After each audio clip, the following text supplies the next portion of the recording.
Good evening and thanks for joining us on the latest edition of News at 10 on TV3. We're live from the News Hub here at Adesawe in Kanda, Accra.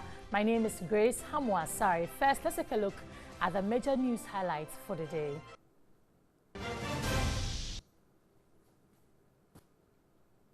An examination which was to be taken peacefully turned chaotic, leading to its cancellation. Hundreds of students of the Ghana Institute of Journalism could not write their end of first semester exam on Sunday due to the confusion. The police has since taken over the school to protect lives and property.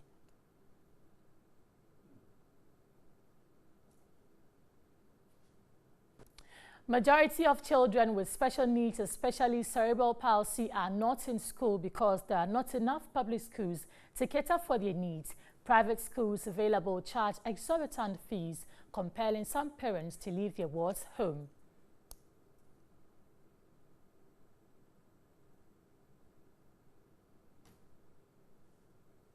Also, President Akufo-Addo has instructed the Ministry of Information to publish the 398-page report of the Justice Brobe Commission that inquired into the creation of new regions. At a news briefing in Accra, Information Minister Kojo Oppong-Nkrumah said this is in accordance with the President's firm views on transparency.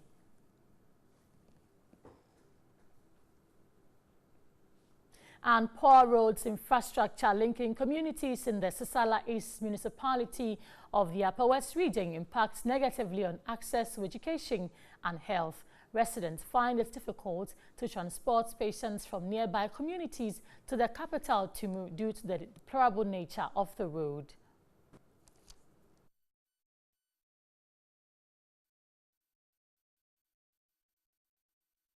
His Prime Minister on Sunday to hold talks with political leaders and demonstrators as he sought a way out of nationwide protests after rioters turned Central Paris into a battle zone. Riot police on Saturday were overwhelmed as protesters ran amok in Paris' wealthiest neighborhoods, touching dozens of cars, looting boutiques and smashing up luxury private homes and cafes in the worst disturbances the capital has seen since 1968.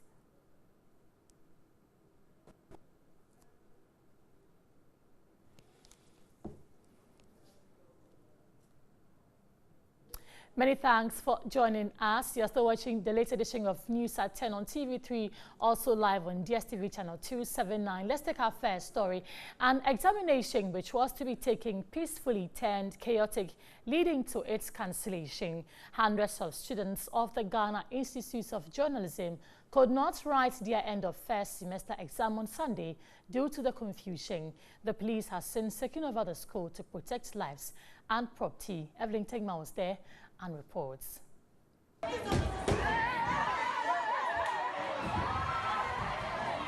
The Sunday confusion erupted as a result of school fees issues, which the students say is a problem from school management. People paid entirely the 60% which they require of us. But the truth is, the GIJ has a very poor software system. If you try to log on or log in, it doesn't allow you.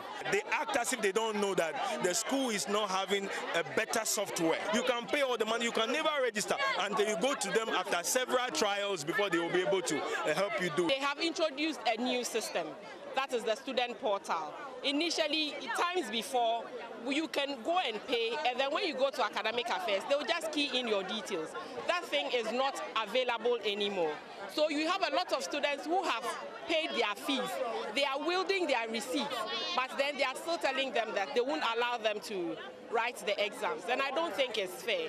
The students say they are usually required to pay 80% of the fees for fresh students and 60% for continuing students, but that policy has since been changed without communication from authorities. The new rector tells us that there is no resit. Now it is a retake. So if you miss a paper this year, this semester, you will have to wait. You can't graduate in 2019. You have to go and graduate in 2020. And you are paying 500 cedis per paper. Even now that we are in the system, we are finding it very difficult to pay the fees. Then you tell me to come back for a retake. I mean, I don't know what happened to GIG. The students lamented the institute that teaches communication lacks the ability to communicate appropriately. The idea is very, I would say, lazy in communicating to we the students on time. With regards to such a development, just put us ahead of time. We level 300s, we have been used to registering online, but in this semester we did manual. So the system is just messed up, honestly speaking. I don't know the effect, the change that the new rector has brought that has suddenly crippled everybody. When you go to UCC, they have that facility. If you are not able to pay your fees, you are allowed to write the exam. Your certificate will be withheld till you pay the fees, and then you take your thing. When you go to GIMPA, same as this. Go to UPSA, you will find same. People have paid the 100%, but we're not able to get onto the student portal. They are having their receipts. Why are you preventing the person from writing the exam?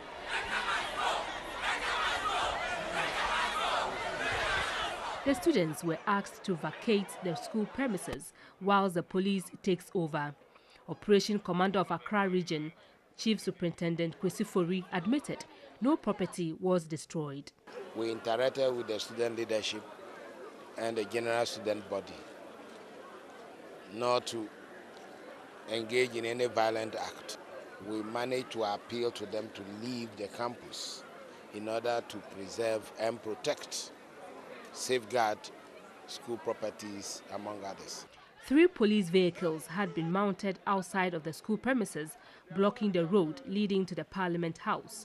Meanwhile, there was no official from the school to comment on the development, unless from our source, who confirmed the cancellation of the Sunday paper until further notice. The school is also set to issue a press release on Monday. Let's stay a while longer on this issue and speak with the Executive Director of the Institute of Education Studies, Peter Pate-Anti, who joins me on the phone lines. Good evening to you, Sam. Thank you for joining us. Good evening. Yes, so what do you make of the disturbances at the Ghana Institute of Journalism? It appears it is now becoming the trend. Thank you, Gwen.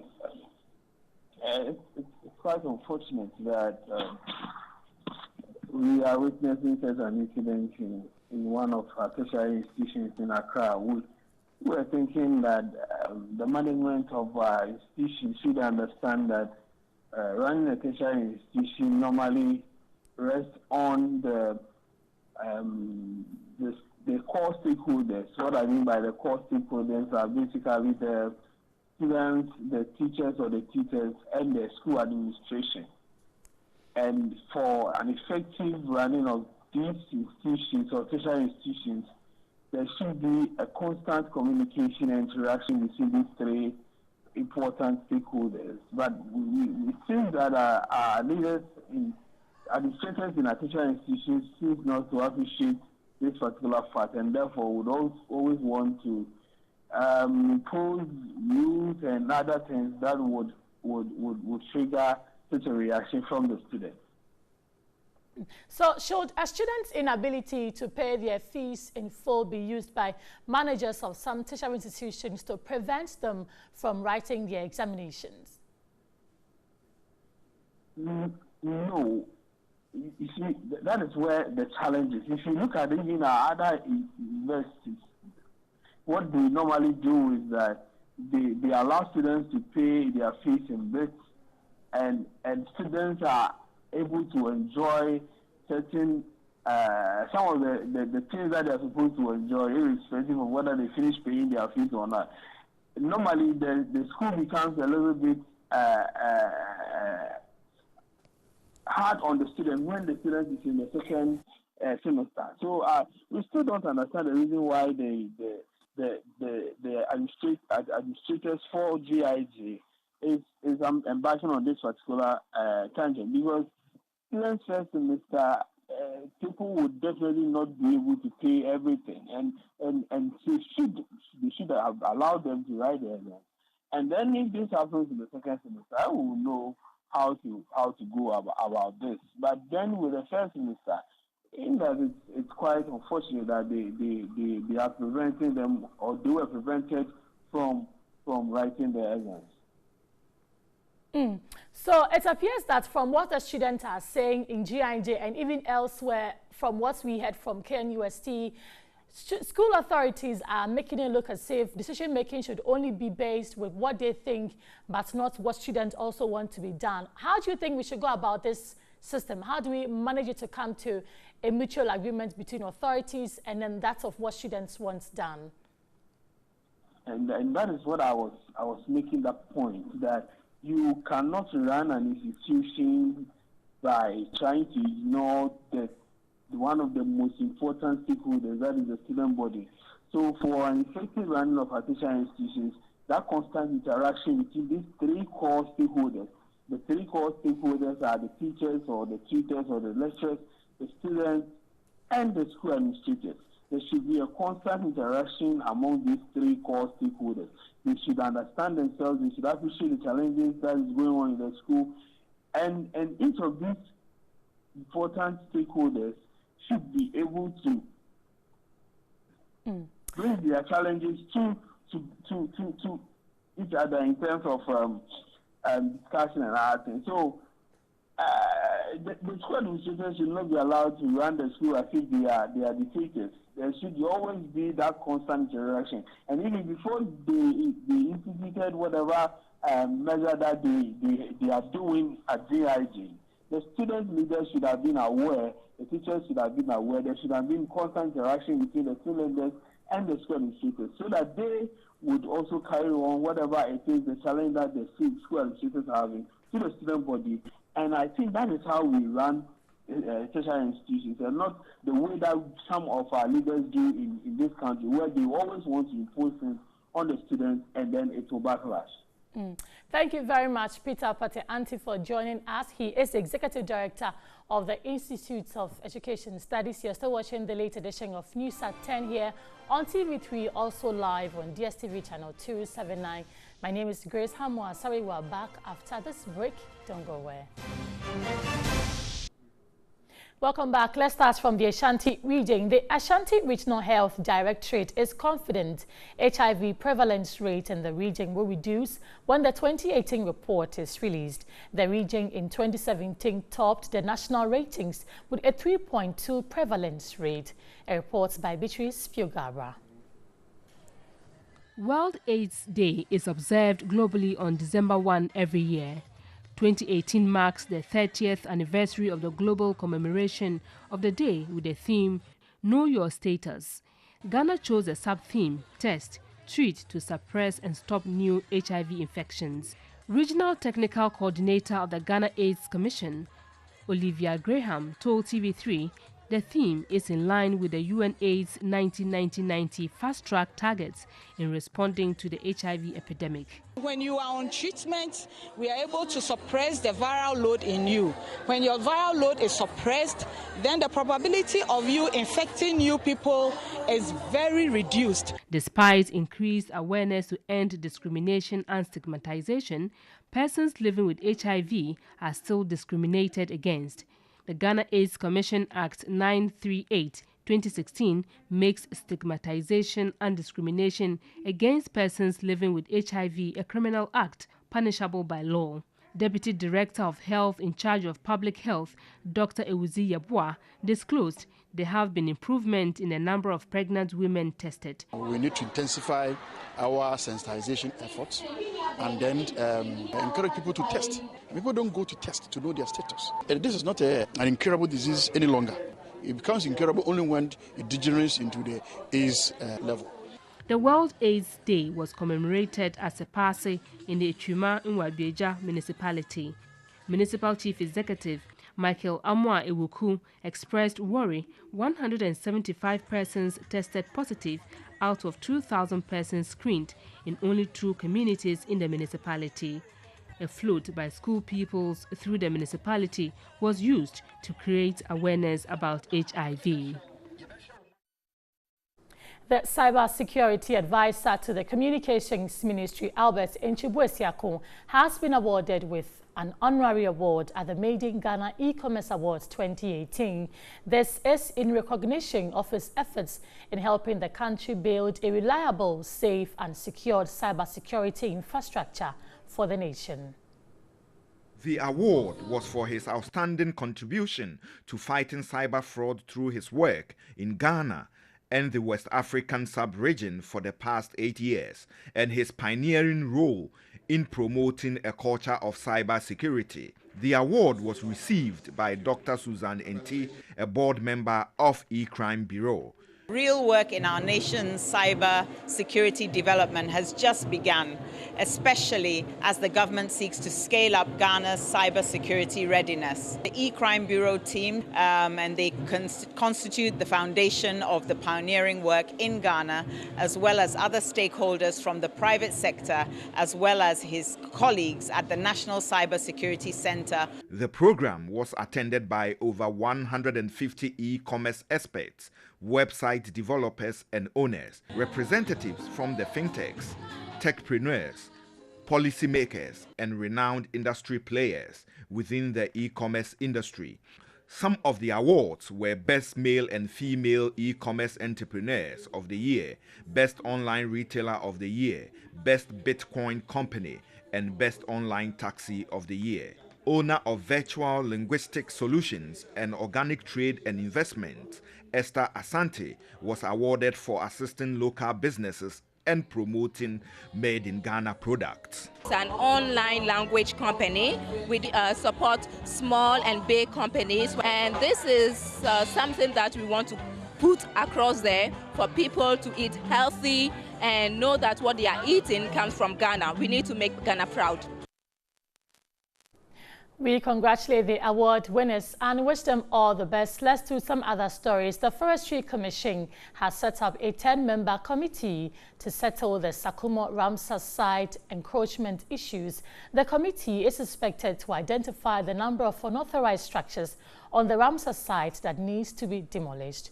A director of wildlife at the Forestry Commission, Nana Edunsia, disclosed this at a stakeholders engagement workshop in Accra. The Sakumo Ramsar site, also known as the Sakumo Lagoon, is a wetland of international importance covering an area of 1,340 hectares. The important biodiversity conservation coastal wetlands used to receive about 32,500 migratory birds in Ghana, made up of 66 different types from Europe and Asia. But these and many other local important features are no more. The Ramsar site is heavily encroached by developers, becoming a pale shadow of itself. Attempts over the years to stop the illegal practice have been unsuccessful. Go away, please. Don't talk to me.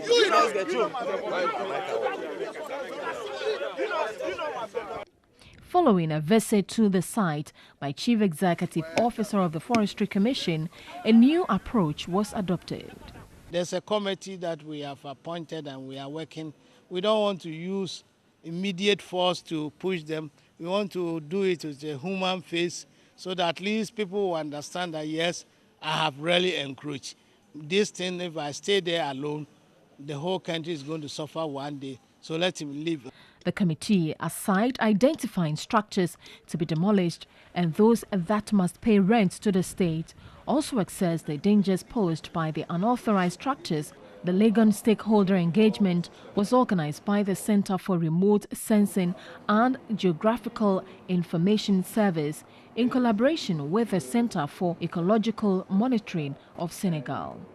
It formed part of an European Union and the African Union Commission support project, Sustainable Management of Wetlands for Strengthening Food Security and Resilience of Ecosystems in West Africa. And what they intend to do is using Earth observation data to solve most of the wetlands issues. Having this rich kind of information and data is going to enable policymakers to make effective decisions and effective policies. The project covers 8 West African countries, which must select 2 Ramsar sites for study. The 3 years project has a €2 million funding that will be shared among the 8 countries. The Owabi Wildlife Sanctuary Ramsar and the Sakumo Ramsar sites were selected by Ghana for the project. And that's how we wrap up the late edition of NEWSAT10 on TV3, which was also live on DSTV channel 279. My name is Grace Hamwa Asari. Log on to 3news.com and get some other stories. Good night.